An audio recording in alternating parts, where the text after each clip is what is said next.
Ici Anthony Dallaire et voici vos informations. On débute le bulletin avec une disparition. La police provinciale de l'Ontario recherche actuellement un homme au lac Témiscamingue, près de Saint-Bruno-de-Guigues et Ville-Marie.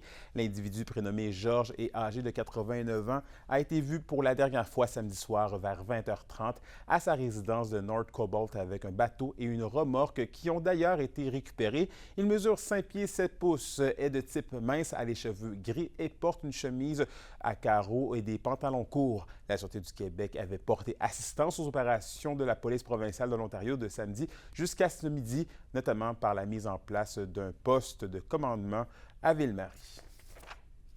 Et la fonderie Horn est mise à l'amende pour avoir déversé des eaux toxiques. Selon le quotidien La Presse, depuis le mois de mai, 2 sanctions ont été imposées par le ministère de l'Environnement à Glencore, propriétaire de l'usine à Rouyn-Noranda. C'est le rejet d'eau usée toxique dans un effluent qui termine sa course dans le lac Rouyn qui a poussé le ministère à donner la sanction maximale de 10 000 $ à l'entreprise. Et selon Glencore, la haute toxicité retrouvée dans l'échantillon analysé demeure inexplicable malgré les recherches exhaustives effectuées à cet égard. La multinationale a indiqué avoir remis au ministère un nouveau plan d'action sur cet enjeu le 30 juin dernier. Et à Lebel-sur-Kivion, maintenant, la municipalité fait un rappel à l'ordre quant au règlement de sa plage municipale. Depuis quelques semaines, la ville remarque que l'emplacement est dans un état lamentable de propriété tous les matins. Et selon les équipes municipales, plusieurs déchets sont retrouvés, comme des canettes vides ou encore des bouteilles de vin. La municipalité rappelle d'ailleurs que les contenants en verre sont interdits et qu'il est proscrit de camper sur la plage. Et on se déplace au Témiscamingue puisque c'est hier matin que la place des commémorations a été inaugurée à Notre-Dame-du-Nord. Un monument à l'honneur des bâtisseurs et bâtisseuses de la municipalité a aussi été dévoilé. Et pour l'occasion, l'évêque Guy Boulanger, le député d'Abitibi-Témiscamingue Sébastien Lemire, la préfète de la MRC de Témiscamingue Claire Bolduc et la représentante de la municipalité Lynne Delorme étaient sur place. Et au culturel, le centre d'exposition d'Amos inaugure la 4e édition de son circuit photographique extérieur. Il est situé sur le sentier pédestre urbain qui longe les abords de la rivière Aricana. Ce parcours artistique offre aux résidents et aux visiteurs une occasion de découvrir la technique de la cristallographie à travers les 18 œuvres du photographe Del Totoff qui nous transporte dans l'univers de l'infiniment petit. Le circuit photographique est accessible en tout temps à partir de la 10e avenue Ouest ainsi qu'à partir de l'avenue des Forestiers. Et au sport, tournons nos regards vers Paris pour parler des Jeux olympiques. Un rassemblement a eu lieu hier matin pour suivre en direct la course de vélo sur route d'Olivier Barry. Bien que la cycliste rouyn-norandienne ait terminé en 44e position, l'excitation est à son comble. Sophie Média-Villarivard nous raconte.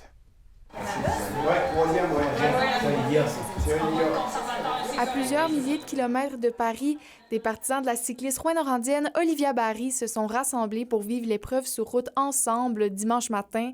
Le club de ski de fond des Vins bouillonnait de fébrilité durant les 4 heures de cette course de 158 km. On connaît Olivia depuis plusieurs années, là, depuis les tout débuts de ses débuts en natation, puis en vélo, puis au triathlon. Après discussion avec quelques amis, on a eu le goût de se rassembler tout simplement pour visionner la course ensemble.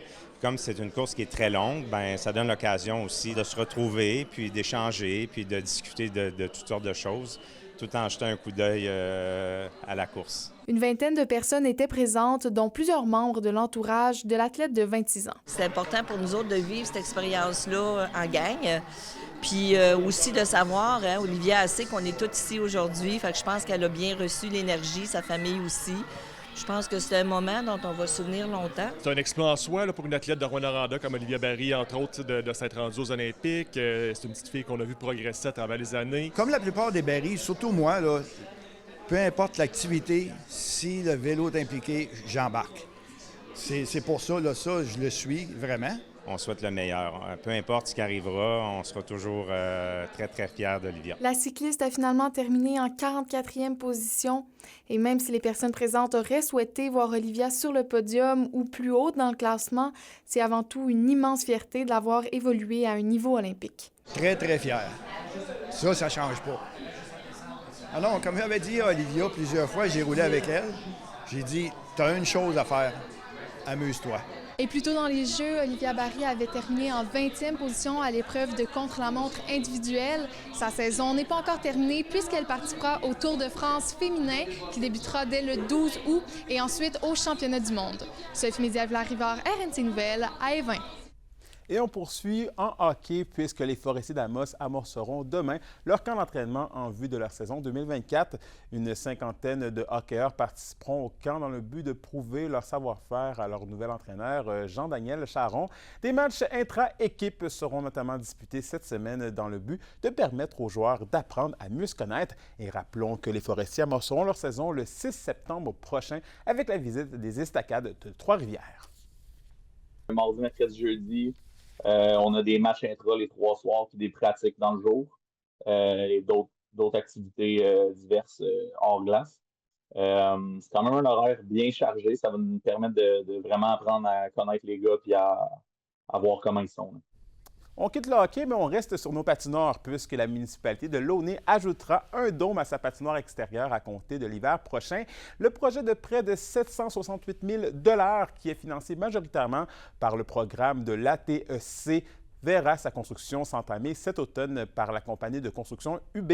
Aucune augmentation de taxes ne sera attribuée aux contribuables de Launay. L'ouverture du dôme devrait se faire d'ici le début de l'hiver 2025. On termine le bloc sport avec 115 athlètes qui se sont donné rendez-vous hier au Lac des Sœurs pour le triathlon de Val-d'Or. C'était la première édition de l'événement après 7 ans d'arrêt. L'activité sportive était sous format sprint. Les participants ont donc enchaîné 750 mètres de natation, 20 km de vélo et 5 km de course à pied. Pour ce qui est de notre format que nous avons choisi, c'est un format sprint, c'est un format le plus court, enfin on peut faire plus court, mais en tout cas c'est une courte distance, 750 mètres de natation, 20 km de vélo et 5 km de course à pied. Pour le comité d'organisation, pour selon que nous étions seulement 3 à l'organiser, on a eu un succès fou. Chaque année, on va apporter des choses, de faire des choses qui vont valoriser l'expérience.